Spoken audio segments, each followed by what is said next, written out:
Pala. Bagi dunia, ia adalah aroma kemewahan.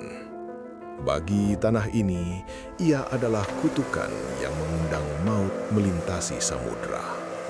Dahulu, dunia rela berperang demi segenggam buah dari rahim tanah ini. Sebuah harga yang terlalu mahal untuk dibayar oleh nyawa-nyawa yang dipaksa tunduk. Kini, saat puncaknya perlahan muncul di ujung pelupuk mata, detak jantung kami seirama dengan denyut sejarah yang tertimbun. Banda bukan sekedar titik di peta. Banda adalah memori yang terluka. Ketika gunung api itu menyapa dari kejauhan, kami tahu ini bukan perjalanan biasa. Kami kembali ke Banda Naira. Bukan sebagai pelancong, tapi sebagai saksi yang mencoba merajut kembali sisa-sisa kejayaan yang pernah ditumbalkan demi peradaban dunia.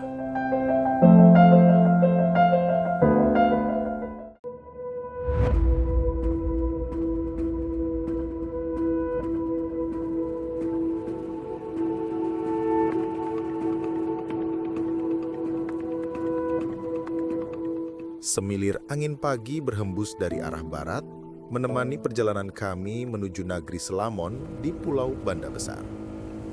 Cuaca pagi itu tidak terlalu cerah, sedikit mendung, dan sesekali gerimis. Laut yang teduh membuat perjalanan menuju Negeri Selamon terasa syahdu. Perjalanan dari Neira menuju Selamon, kami tempuh sekitar 25 menit menggunakan kapal penumpang. Negeri Selamon memang tidak terlalu besar, namun desa ini memiliki kisah sejarah yang besar pada masa kejayaan jalur perdagangan rempah dunia. Nama Selamon sendiri berasal dari serapan bahasa Arab, yakni salam yang artinya keselamatan. Warga penutur setempat mengartikan kata Selamon sebagai keselamatan bagimu. Sebuah peristiwa kelam pernah terjadi pada masa penjajahan oleh VOC pada abad 17. Pada malam 21 April 1612, Masjid Tua Negeri Selamon, yakni Masjid As-Salam, menjadi saksi kekejaman genosida terencana oleh VOC terhadap warga Selamon. Masjid As-Salam dihinakan menjadi kantor VOC, kemudian warga dikejar dan dibantai dengan keji. Hingga akhirnya tak ada lagi warga yang menghuni Negeri Selamon.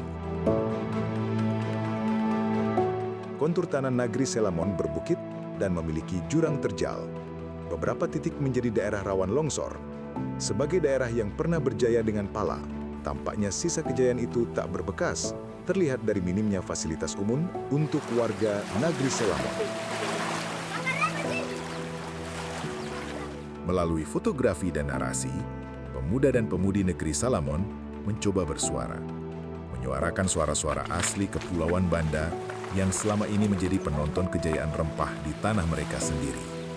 Kami bersama Photo Voices International mendampingi mereka melalui edukasi bercerita, melalui media foto dan tulisan. Belajar bersama teman-teman terkait hal apa aja sih di negeri Selamon ya. Jadi dibawa santai saja, seperti kita biasanya melakukan aktivitas, tidak ada hal-hal yang perlu ditakutkan, begitu ya.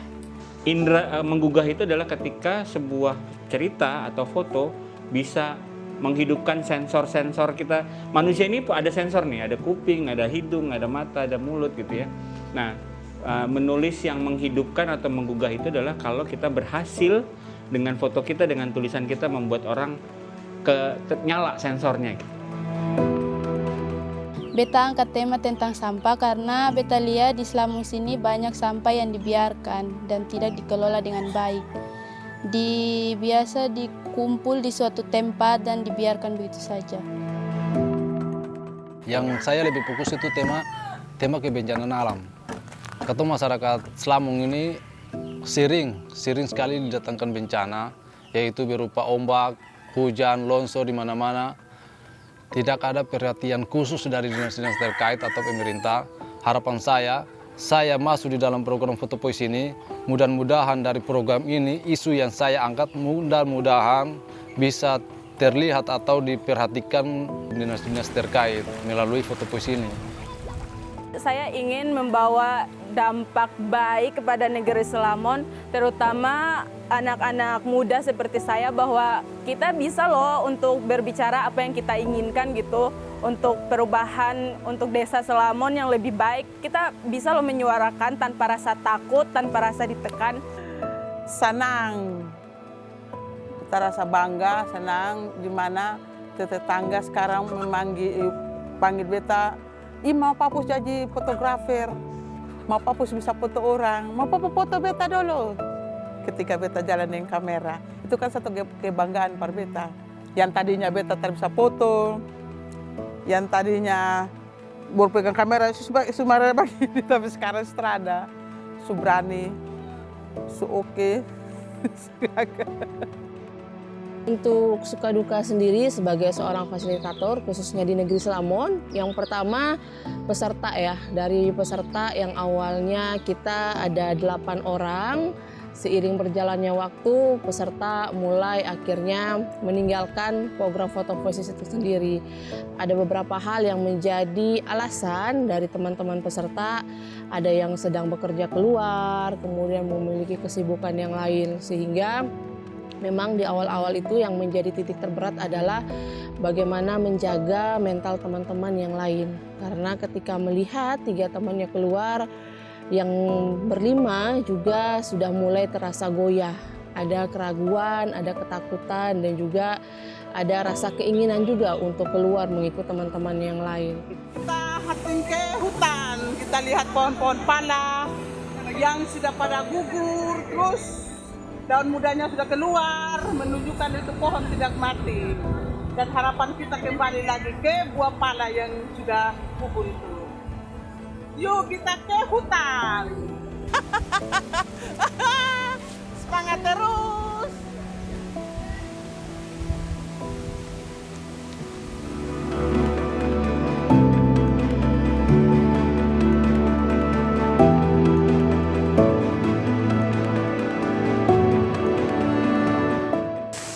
Sabda, bisa tuh, bisa kalau panen kita panggil. Bisa. Belah. Ini lagi panen apa, Pak? Ini panen pala, pakai kait ini alatnya.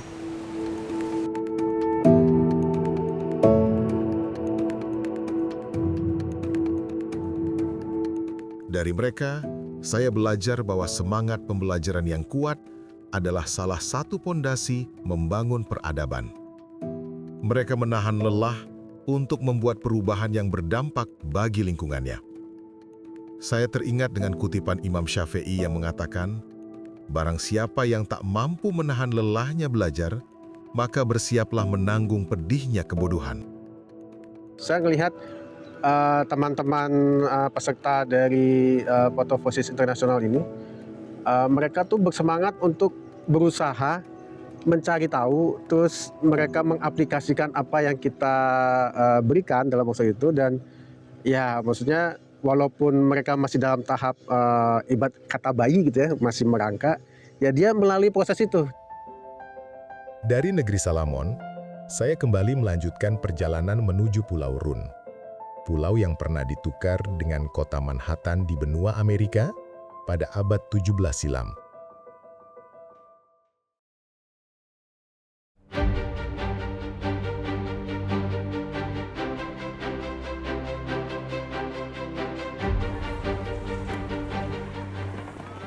Kita ke Pulau Run, kita teruskan perjuangan.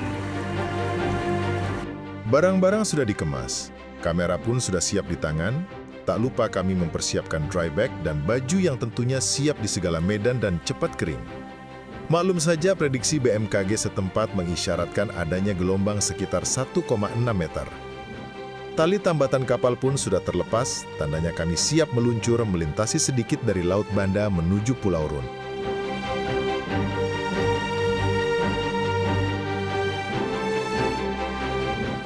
Gunung Api Banda terlihat sangat gagah, melindungi Neira dari gelombang Laut Banda yang terkenal ganas pada waktu tertentu. Tampak di punggung Gunung Api Banda bekas aliran lava letusan tahun 1988 silam. Walaupun sedang istirahat, Gunung Api Banda ini masih aktif.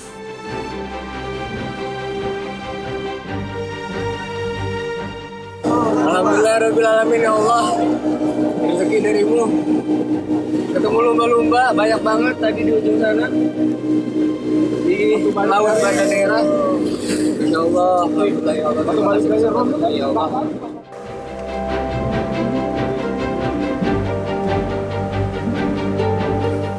Akhirnya kami disambut oleh gelombang Laut Banda. Selama kurang lebih 1 jam, kami dibuai ayunan gelombang. Beberapa penumpang terlihat lemas, ada juga yang mulai mabuk laut. Namun kami masih optimis, gelombang ini masih aman, karena ABK kapal masih terlihat santai, dan sesekali melempar senyuman kepada kami.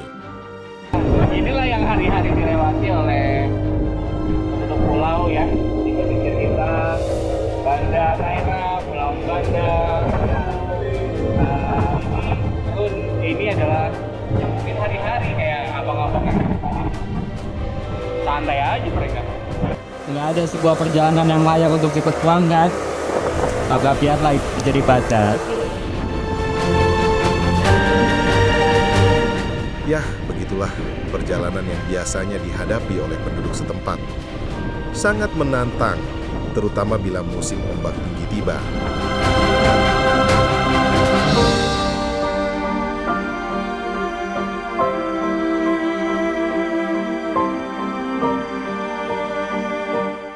Tadi kita sudah melalui perjalanan yang cukup buat saya menegangkan ya, dengan gelombang yang cukup tinggi. Di minggu-minggu awal September ini kita menyeberang dari Banda Neira menuju sekarang kita tiba di Pulau dengan cuaca yang sebenarnya berangin sehingga gelombangnya cukup tinggi. Jadi tapi akhirnya kita alhamdulillah sudah selamat sampai begitu. Hari-hari ke depan kita akan berkeliling di Run. Kita akan melihat apa cerita-cerita dari Run yang bisa kita ceritakan kembali.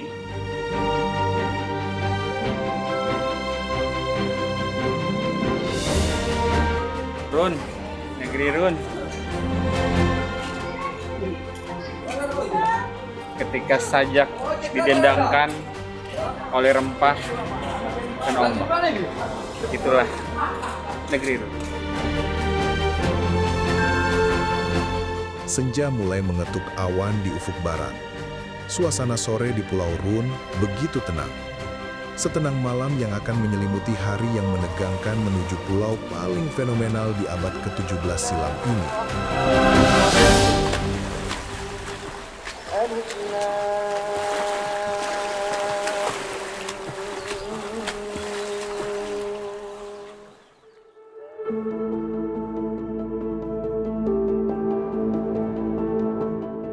Pulau Run adalah pulau paling barat di Kepulauan Banda, dengan populasi sekitar 1.377 jiwa. Sebagian besar profesi masyarakat Pulau Run adalah nelayan. Jangan heran, nelayan Pulau Run dalam beberapa jam mampu membawa ikan minimal 1-2 ton per kapal setiap hari. Jumlah yang luar biasa untuk ukuran pulau dengan panjang 3 km dan lebar tak sampai 1 km ini.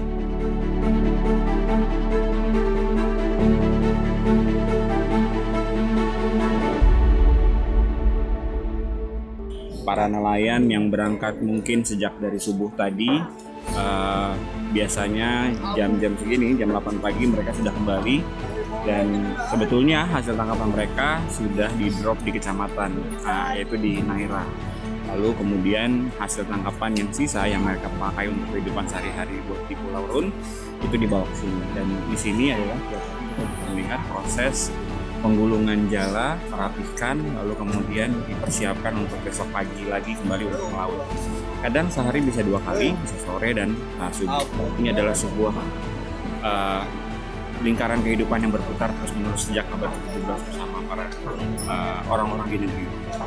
Bersama pala, kenari, dan kemudian hasil tangkapan laut.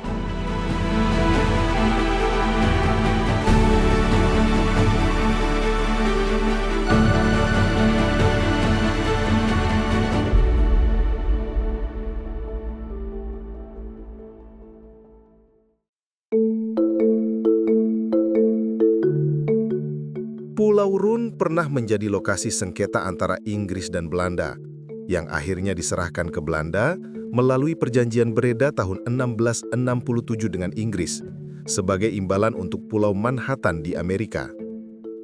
Perjanjian Breda ini memperkuat posisi Belanda sebagai penguasa rempah-rempah dunia. Ya, tentunya dengan cara menjajah penduduk pribumi sih. Betapa berharganya pala dan rempah-rempah pada abad 17. Sebagai anak bangsa Indonesia, saya merenung. Dulu Manhattan pernah ditukar dengan Pulau Run yang terpencil letaknya. Kini, Manhattan tumbuh berkilau menjadi pulau yang megah, megapolitan di jantung Amerika Serikat. Lalu, kenapa Pulau Run tak berubah? Masih seperti abad 17, serba terbatas dan terpencil, dengan bungkus romantisme pala.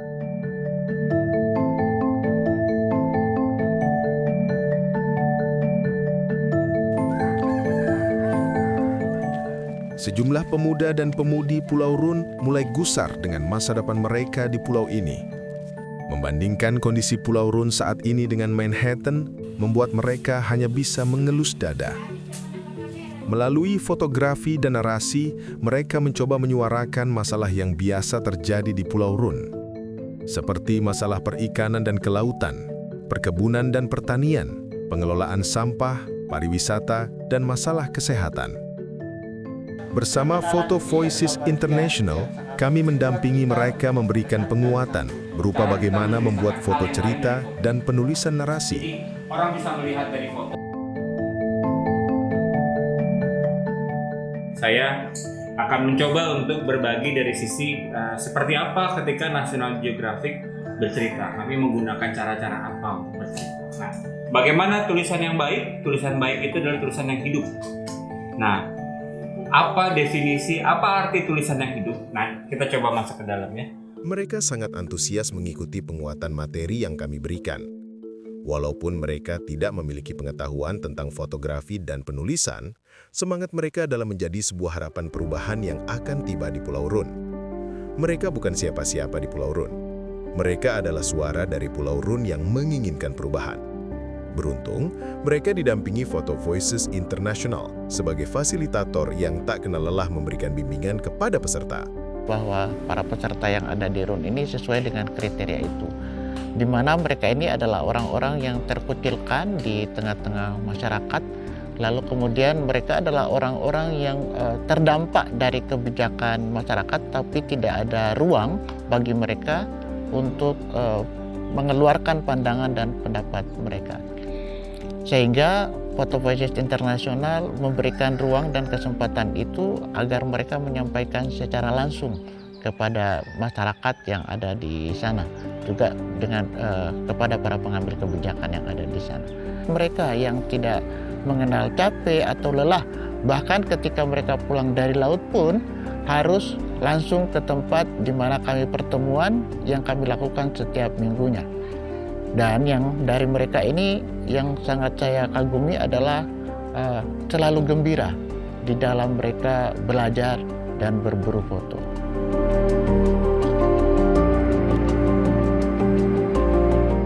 Ya, tadinya kan waktu belajar itu belum tahu menahu untuk bagaimana untuk menjelaskan apa tentang foto dan keterangannya, cara menjelaskan foto dan apa menjelaskan cerita tentang foto. Tapi setelah saya belajar di Photo Voice, alhamdulillah semuanya saya sudah sedikit-sedikit saya sudah bisa tahu.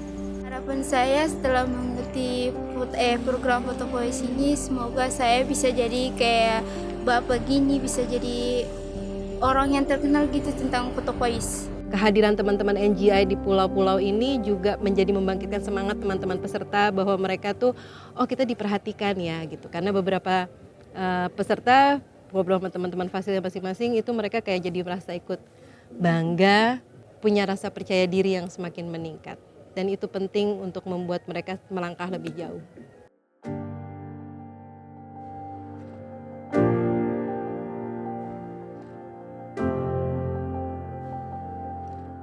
Usaha baik ini barulah fondasi awal untuk memperbaiki keadaan di Pulau Run.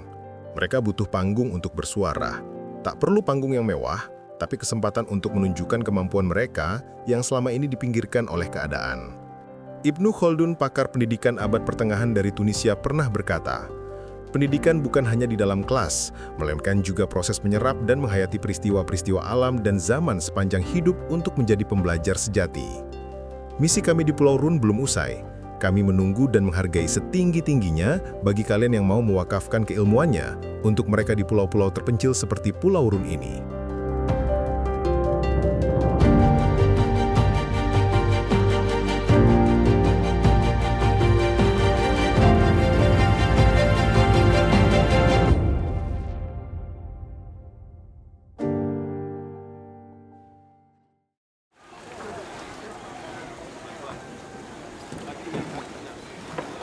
Sahabat, kita pagi ini sedang bersiap untuk meninggalkan negeri Rune dan kita akan menyeberang menuju Pulau Ai.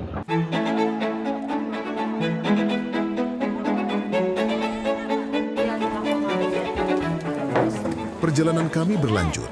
Pagi yang cerah di dermaga Pulau Rune terlihat sangat menawan. Cuaca tampak menyenangkan dengan langit biru yang cerah. Perjalanan menuju Pulau Ai dari dermaga Pulau Rune ditempuh kurang lebih 45 menit menggunakan kapal motor. Kapal motor menuju Pulau Ai dari Pulau Rune memang tidak selalu ada, tergantung pada jumlah calon penumpang yang akan berangkat. Beruntung sekali perjalanan kali ini tidak ada gelombang yang menyita energi kami. Sangat menyenangkan.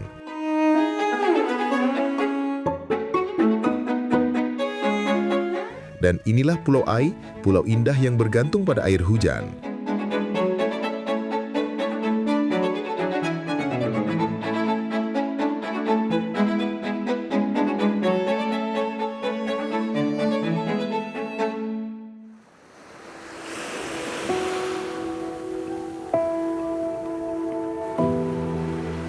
Pulau Ai terletak sekitar 12 km dari Banda Neira.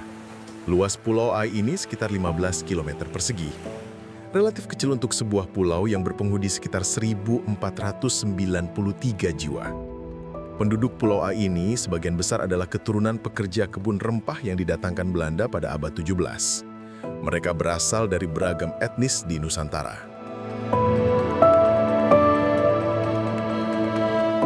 Secara geografis, Pulau Ai terdiri dari pulau karang hasil pengaruh vulkanik Gunung Api Banda. Letusan besar tahun 1988 memperkaya tanah dengan abu vulkanik sehingga subur untuk perkebunan pala, cengkeh, kenari, umbi-umbian, dan sayuran. Walaupun tanahnya subur, masyarakat Pulau Ai tidak memiliki sumber mata air. Untuk memenuhi kebutuhan air bersih, setiap rumah memiliki bak penampung air hujan berukuran 2 x 3 meter. Bisa dikatakan mereka bergantung dari air hujan untuk memenuhi kebutuhan air bersih, dan itu sudah berlangsung ratusan tahun.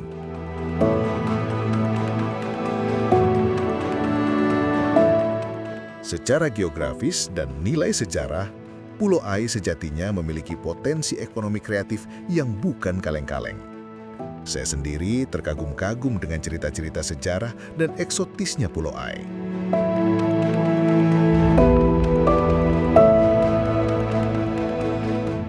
Kebun pala era pendudukan penjajah Belanda masih tumbuh subur di Pulau Ai. Bagi kami, ini adalah sebuah kemewahan otentik sebuah destinasi bersejarah kelas dunia. Seolah-olah setiap langkah kaki di Pulau Ai ini membawa kenangan di masa kejayaan pala dan rempah Nusantara. Ya, walaupun kadang langkah kaki terasa berat juga mengingat kisah kelam penindasan penjajah kepada penduduk asli Pulau Ai.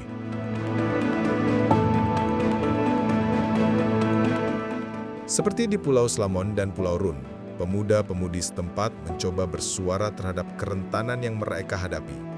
Mulai dari permasalahan fasilitas kesehatan yang kurang memadai, perkebunan dan pertanian, hingga masalah pengembangan potensi wisata di Pulau Ai. Kami bersama Photo Voices International mendampingi mereka agar memudahkan mereka untuk memahami kondisi permasalahan yang mereka hadapi saat ini dan di masa depan. Kita bisa mengubah itu, kita bisa mengubah pandangan itu dengan kita foto-foto dan tulisan kita. Apalagi sekarang kita dibantu dengan teknologi ya, semua jadi lebih mudah. Kita bisa mencatat apapun, bukan hanya sekadar mencatat, tapi kita juga bisa tangkap peristiwanya, kejadiannya.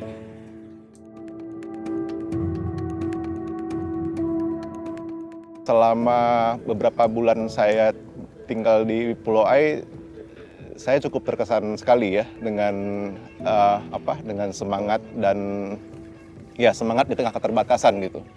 Bahwasanya di negeri yang cukup terisolasi ini ya, cukup terisolir ini di tengah Laut Banda, itu kita masih banyak gitu menemukan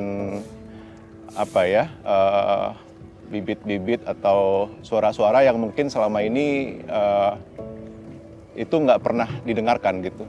Jadi saya seringkali juga terharu gitu ya, banyak sekali momen-momen saya terharu. Ternyata banyak sekali ya yang kita belum dengarkan gitu dari kepulauan yang sangat indah ini gitu. Isu-isu ini pun berangkat dari hasil pertemuan kampung di mana dihadiri oleh mayoritas warga kampung. Jadi isu yang diangkat tidak hanya mewakili isu yang dianggap penting oleh peserta, tapi memang mewakili isu yang dianggap penting oleh penduduk kampung secara keseluruhan. Kami sempat mengerutkan dahi ketika beberapa peserta mulai memaparkan kisah yang mereka angkat. Seperti kerentanan pada ketersediaan air bersih jika musim kemarau tiba. Bak-bak penampung air hujan mereka hanya cukup 5-6 bulan, itu pun bergantung pada pola pemakaian. Memang ada tandon air untuk warga, namun menurut mereka airnya berlumut dan kotor, sehingga tak layak digunakan. Yang menyedihkan lagi adalah fasilitas kesehatan yang minim. Jika keadaan darurat, warga yang sakit terpaksa ditangani dengan fasilitas seadanya. Rumah sakit cukup jauh di Kecamatan Banda Neira. Itu pun jika gelombang tinggi, mereka harus menunggu laut Tedul baru bisa berangkat. Photo Voices International sendiri adalah sebuah organisasi nirlaba yang berbasis di Bali, dan kita memang bekerja dengan masyarakat yang kurang terwakili untuk meningkatkan sebenarnya sense of agency, kemampuan berdaya kepada masyarakat yang kurang terwakili ini, bahwa mereka mampu untuk meningkatkan kualitas hidup mereka melalui proses pembelajaran yang difasilitasi lewat fotografi. Perjuangan pemuda-pemudi Pulau Ai ini tentunya tidak mudah. Mereka harus terus bersuara tahap demi tahap, berusaha membuat perubahan dengan tangan-tangan asli dari Pulau Ai.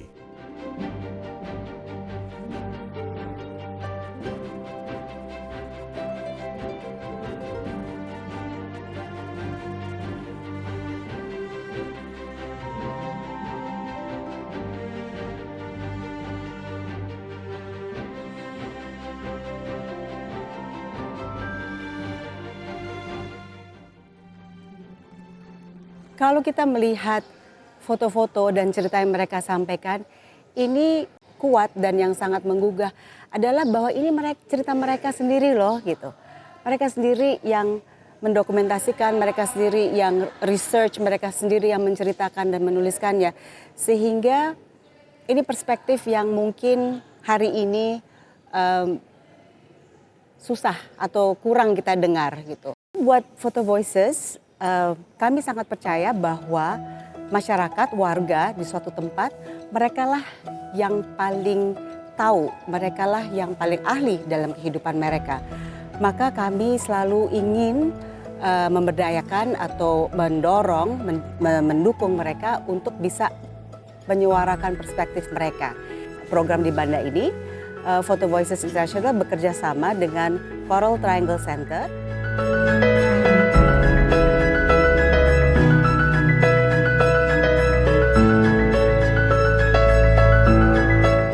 Perjalanan ini juga kemudian mengingatkan saya tentang bagaimana manusia terlahir ke bumi, ke planet ini bukanlah makhluk-makhluk yang sendirian.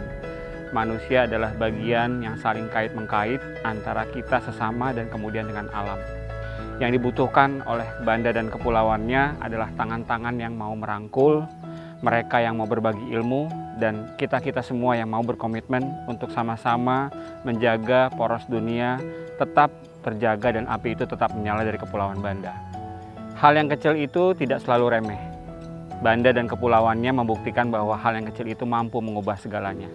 Asalkan ia tidak sunyi ditinggalkan.